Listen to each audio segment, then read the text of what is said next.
Өөрсдөөс нь залуучуудын маань Ховд аймаг нь 87 мянган гаруй хүн амтай бөгөөд үүнээс 15-аас 34 насны өсвөр үе залуучууд нийт хүн амын 34.9%-ийг эзлэж байна.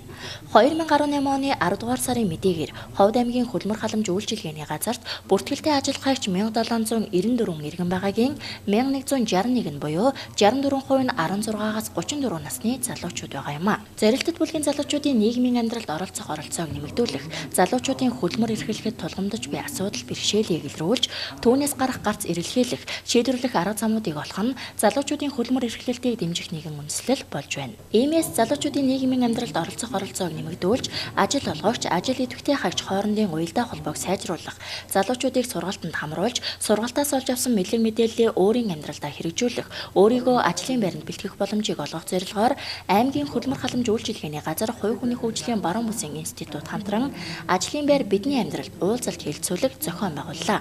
Энэхүү үйл ажиллагаанд 150 гаруй залуучууд оролцож байна 15-аас 34 насны.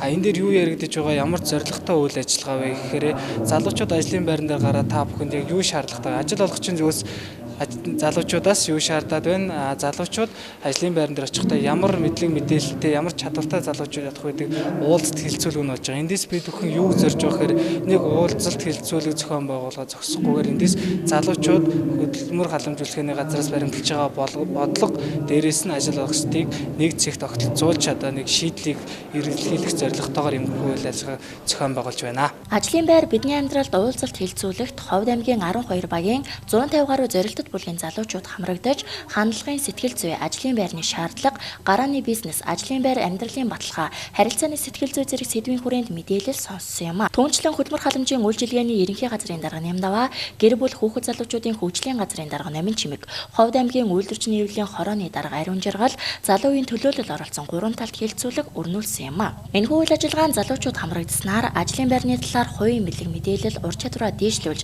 ажлын байрны талаарх дэлгэрэнгүй мэдээлэлтэй болох, ажил олгогчдын ажлын байрны шаардлагад өөрийгөө бэлтгэх зэрэг мэдээллүүдийг олж авна гэж зохион байгуулагчид үзэж байна.